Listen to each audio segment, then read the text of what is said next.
You're listening to the Ask Drone U podcast. You ask, we answer your drone questions. Whether you're here to turn your passion into profit or you simply fly for fun, we're a community of learners and teachers who aspire to achieve greatness. We are Drone U. Hey everyone, and welcome to another fantastic episode of Ask Drone U. My name is Paul. And my name is Rob. This is episode number 1024. Thank you for hanging out with us this morning. We really do appreciate it. We do appreciate it. Also appreciate the reviews that you guys keep leaving. Please keep reviewing Ask Drone U. Please keep leaving those reviews. Yes. Sometimes I mix sentences together. A lot of thoughts going on, and they kind of all come out at the same time sometimes. I'm sure that's true for all of us.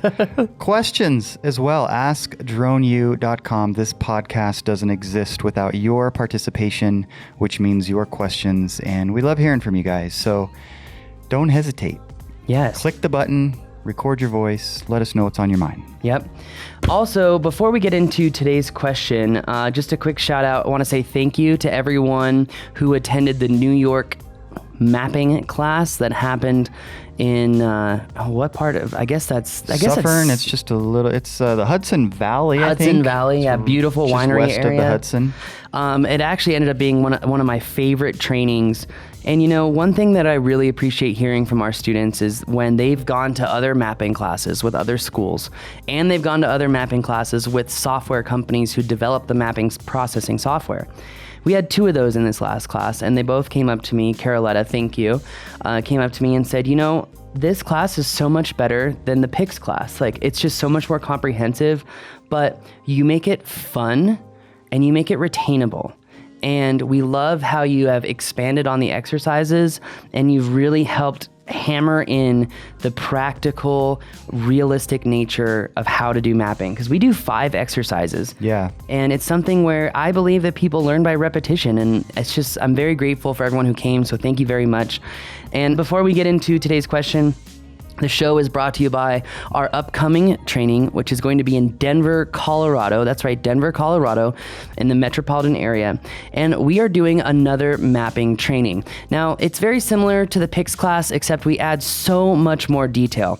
So if you're ready to learn drone mapping and processing, you want to learn the basics of GIS, but you also want to learn the basic workflow, how to add in GCPs, what GCP distribution looks like, how to mark those GCPs in the most accurate way, how to get the lowest ground sampling distance, why that matters, how to clean up noisy maps by just changing the simple settings inside the software.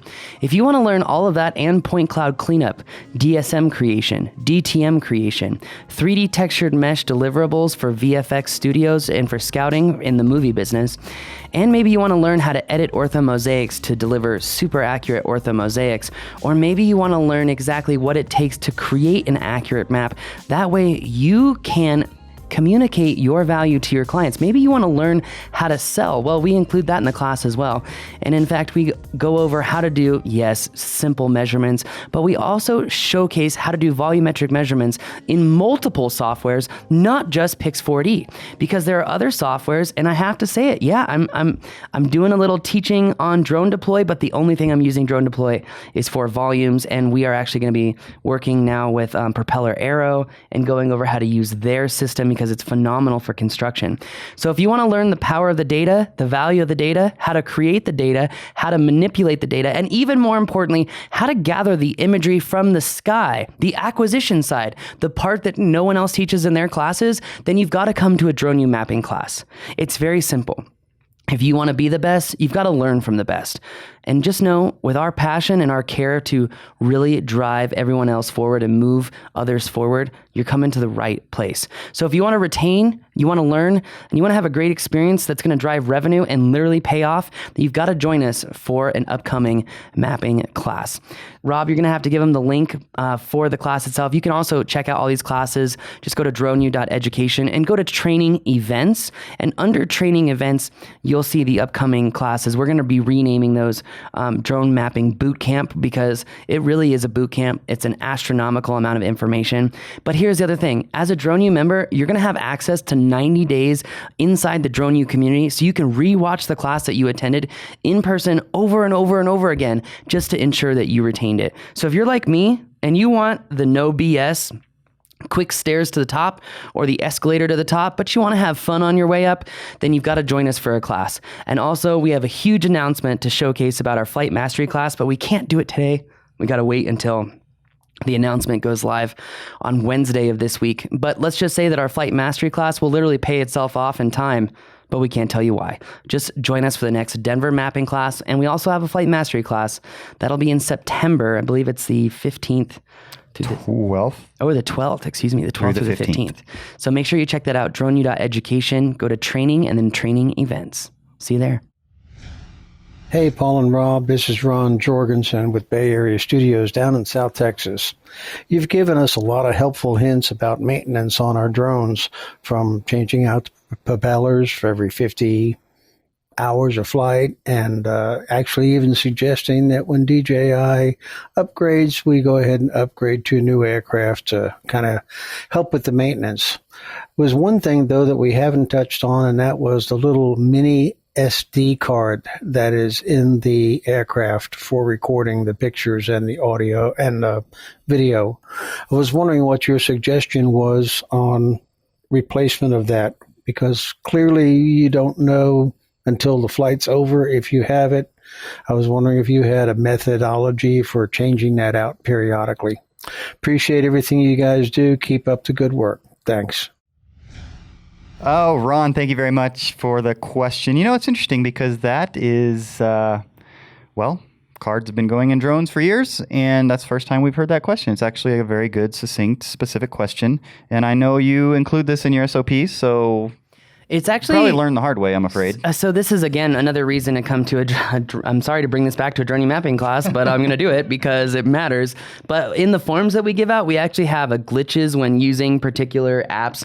So Pix4D Capture, in our glitches document, it actually goes over very specific glitches and how to ensure that, you can see that you're taking pictures. It's essentially by, opening up the video feed and then opening that video feed and make sure that the video feed stalls. So it literally glitches out at every time or every waypoint it's supposed to take a picture, and that's how you know that the app is actually working properly.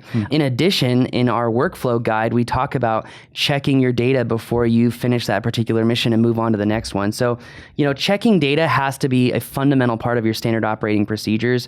And in our new enterprise system, I think we're going to have some of the most comprehensive standard operating procedures that this entire industry has ever seen.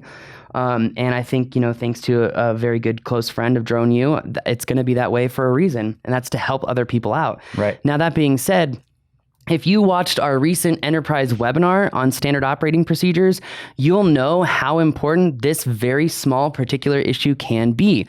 If you're flying an XT2 camera or an original XT camera, you can only use a certain size SD card in order for the camera to work. Same thing with the Z30. So it's so imperative that your standard operating procedures are extremely specific, because if they're not, you're going to have a crew go out to a scene, realize that they don't have the correct SD card, and then realize that they're 2.5 hours from the nearest Best Buy or Target or wherever they can buy an SD card, and they literally ruin the whole day because they had the wrong size SD card.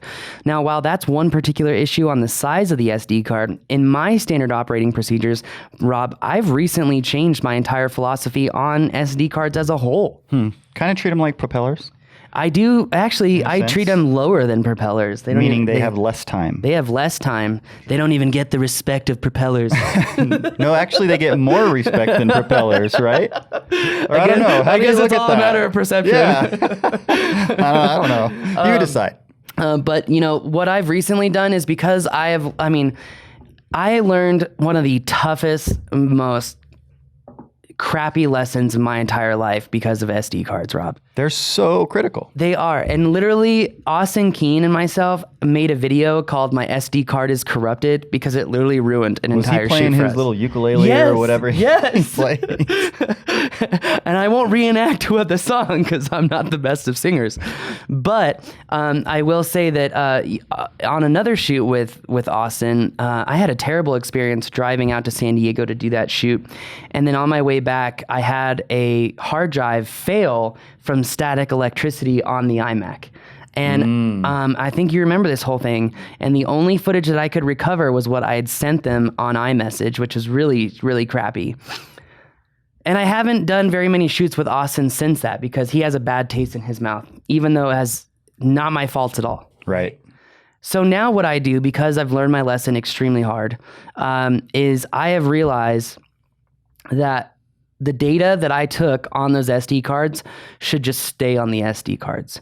And does it really cost me a lot of money to just buy new SD cards for every single job that I do? Not really, right? Because if I move my footage from the SD card, let's say I just flew, grab the SD card, put it on the computer, right? And then move that footage to a hard drive. Isn't it good to have another copy of the footage? So that's why now I just index all my SD cards. They're just getting organized by themselves, and every time I have a new job, I just buy a new SD card. Now, if you're a volume business and you're doing drone jobs every day, how often should you use your SD cards? I've noticed that mine will last a couple of months, but then you'll start to get weird errors, like sometimes they'll mount, sometimes they won't. That's your first warning sign that literally the drive is about to fail. So I think it is in your best interest that you should get new SD cards monthly for all of your drone teams if you do have a drone program out there. And also I would ensure that the SD cards have the maximum capacity for that particular camera. I think the 128 gig micro SD SanDisk Extremes are honestly a reliable source of data. I just would not buy them from any of the wholesale resellers. So Costco, Sam's Club, Walgreens, any of those, don't buy SD cards there. For whatever reason, they always seem to get the crappiest of SD cards. So get your SD cards from a great source like Best Buy or Amazon. They just had a great sale on them. I actually got 128 gig Extreme Pro for $19.88 during Amazon Prime Day.